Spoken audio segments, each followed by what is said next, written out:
Hey guys, welcome to our first video of our channel regarding the English tutorial. And in this video we are going to discuss about some confusing prepositions that students often get confused while facing the entrance examination. So let's get started, and our first confusing preposition is beside and besides. Most students think that beside and besides are similar. No, but actually beside means next to.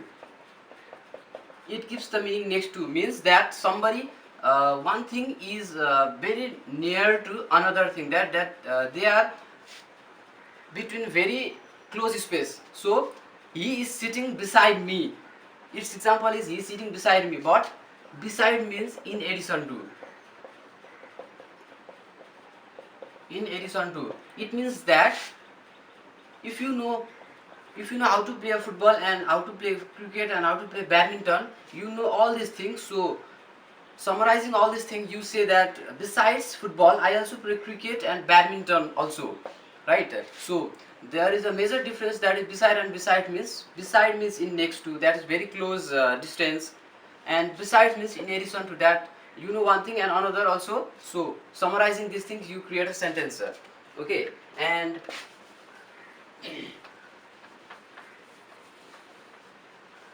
let's move to number B, between and among. So this is very simple. Between means when we compare two entities, that is entities B and entity B. So there was a I can say example like there was a misunderstanding between him and me. So when you use between, there should be always compare as two entities. There will be only two entities when you have to use between, but when you use among, there will be lot of entities. Entities can be object or among the group of people, like among us, I can see example like among us, he is very good at English. That means among a lot of students, one is very best.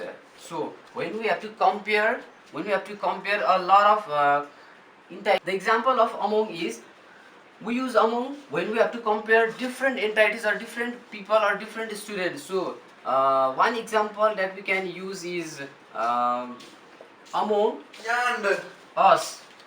Among us, he is best in English. This means among us is used when we have to compare between the different entities or different group of people, okay. And let's move on to the question number C, or confusing prepositions of C. Till and until. We use till when we have to use it for fixed time, and we use until for unspecified time. Okay, let's take an example of till. We all have to wait till 6 o'clock, means that 6 o'clock is always a fixed time. You can take any time, 9 o'clock or 8 o'clock or any time you can choose, but all that matters is fixed time. Till is used for fixed time. That is example that we all have to wait till 6 o'clock. And until, example of until can be, I won't go out until it stops raining. That means until it is raining, you can't go out. Means when the rain will stop, you don't know. So it's the unspecified time or unspecific time. That means the rain will, or we don't have any information about the stopping of rain. So until is used in the unspecified time. Unlike till, is used for the fixed time. And let's move on to the another is for, sorry, uh, for, since and during. Okay, let's create a timeline for it. Suppose this is timeline. For is used when we have to give a meaning like how long. How long have you been doing? Or like for is used to describe how long time has been elapsed, and since is used at a specific point of time. You can say point of time. And during is always used before the noun. Like, okay, let's say in this timeline, it's a specific timeline, and for suppose Srizan a boy named Srizan joined an institute. Okay, suppose it's 1980.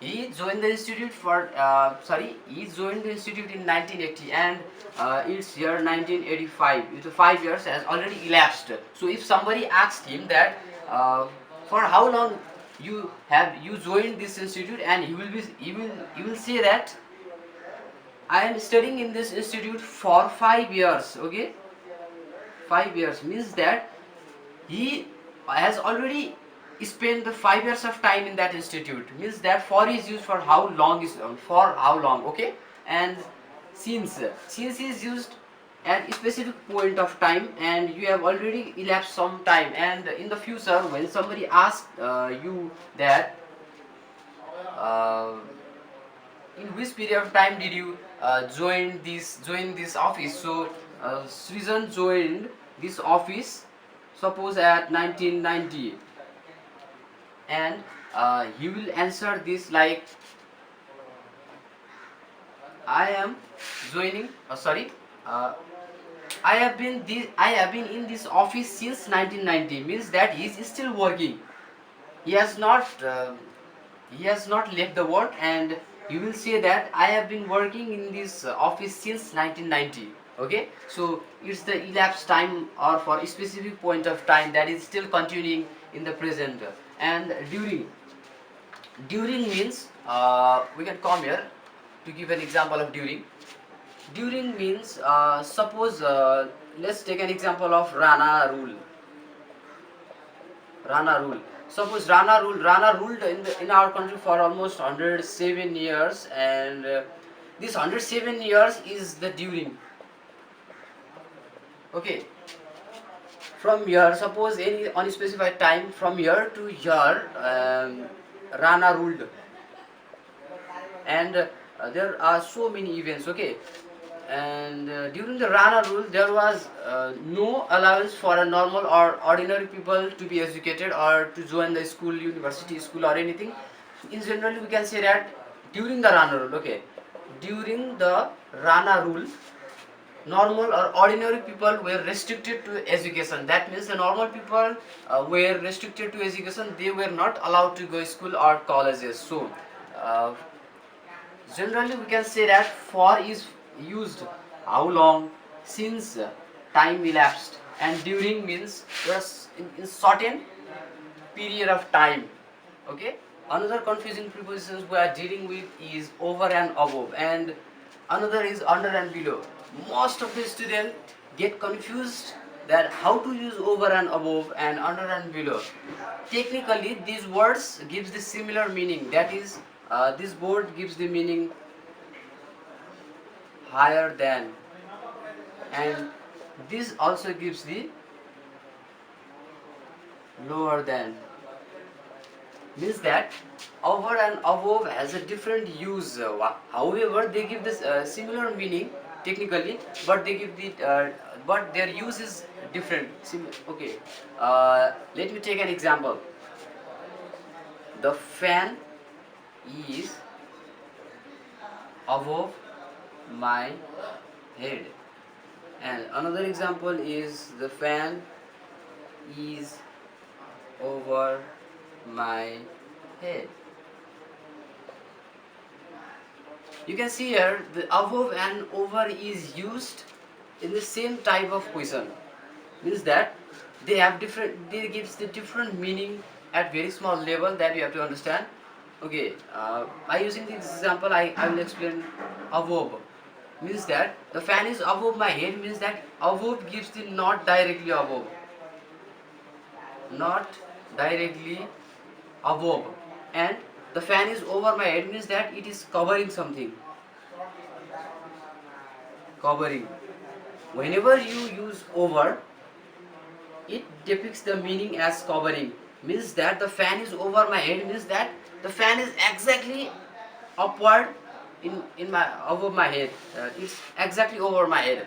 That whenever I turn upward, that there is a fan means that the fan is over my head. But the fan is above my head means that it is not directly above me. Means that inside room, wherever I stand, the fan is always in the center position, and if I have to say where is my fan, then I have to say the fan is above my head, right? So basically we have to understand the above like it is not directly above something, and the fan is over my head means that over means always covering.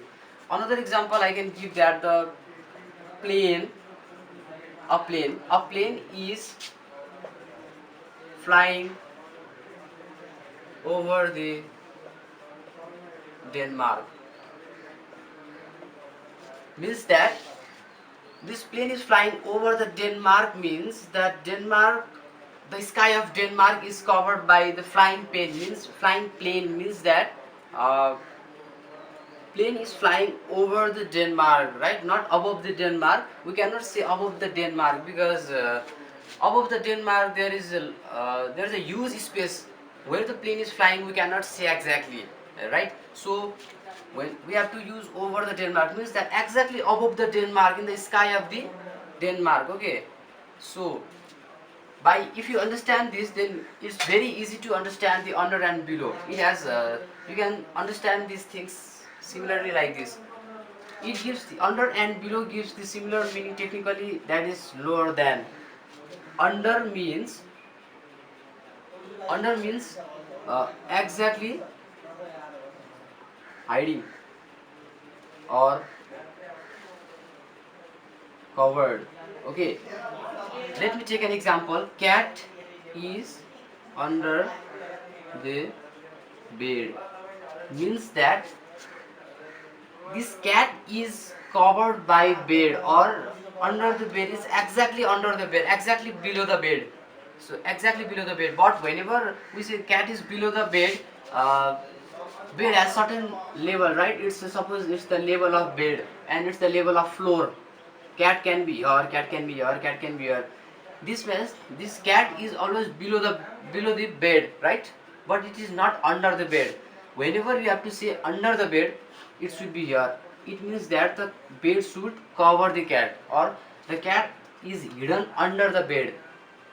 So basically when we have to understand the under and below, under means exactly hiding or something is covering it, right? And below means it has certain things a certain level, right? And below that level there is, we have to use below. So I hope you understand over and above and under and below. Thank you.